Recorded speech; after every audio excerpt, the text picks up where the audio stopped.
आज का पहला पाठ उपदेशक ग्रंथ अध्याय 1 का 2 अध्याय 2 21 से 23। उपदेशक कहता है, व्यर्थ ही व्यर्थ, व्यर्थ ही व्यर्थ, सब कुछ व्यर्थ है। मनुष्य समझदारी, कौशल और सफलता से काम करने के बाद जो कुछ एकत्र कर लेता है, उसे वह सब ऐसे व्यक्ति के लिए छोड़ देना पड़ता है जिसने उसके लिए कोई परिश्रम नहीं किया है। यह भी व्यर्थ और बड़े दुर्भाग्य की बात है, क्योंकि मनुष्य को कड़ी धूप में कठिन परिश्रम करने के बदले क्या मिलता है? उसके सभी दिन सचमुच दुखमय है और उसका सारा कार्यकलाप कष्टदायक। रात को उसके मन को शांति नहीं मिलती। यह भी व्यर्थ है। यह प्रभु की वाणी है। आज का दूसरा पाठ कलोसियों के नाम संत पौलुस का पत्र अध्याय 3 पद संख्या 1 से 5, 9 से 11। यदि आप लोग मसीह के साथ ही जी उठे हैं, जो ईश्वर के दाहिने विराजमान हैं, तो ऊपर की चीज़ें खोजते रहें। आप पृथ्वी पर की नहीं, ऊपर की चीज़ों की चिंता किया करें। आप तो मर चुके हैं। आपका जीवन मसीह के साथ ईश्वर में छिपा हुआ है। मसीह ही आपका जीवन है।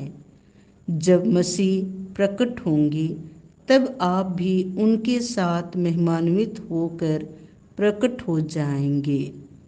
इसीलिए आप लोग अपने शरीर में इन बातों का दमन करें जो पृथ्वी की है, अर्थात व्यभिचार, अशुद्धता, कामुकता, विषय वासना और लोभ का, जो मूर्ति पूजा की सादृश है।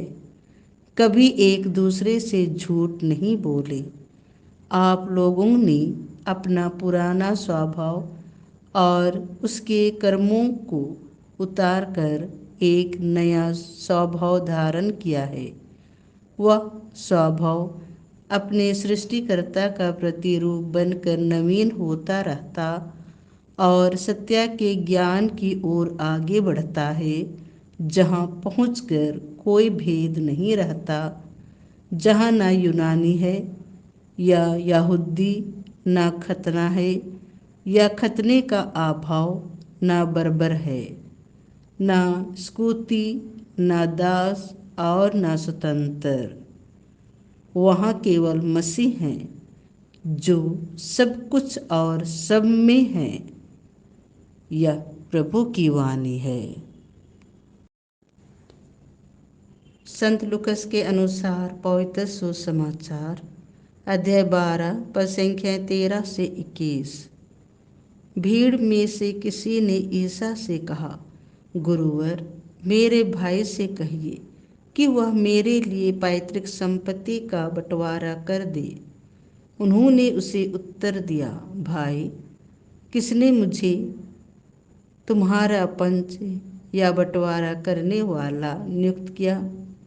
तब ईसा ने लोगों से कहा, सावधान रहो और हर प्रकार के लोभ से बचे रहो, क्योंकि किसी के पास कितनी ही संपत्ति क्यों ना हो, उस संपत्ति से उसके जीवन की रक्षा नहीं होती। फिर ईसा ने उनको यह दृष्टांत सुनाया। किसी धनवान की जमीन में बहुत फसल हुई थी।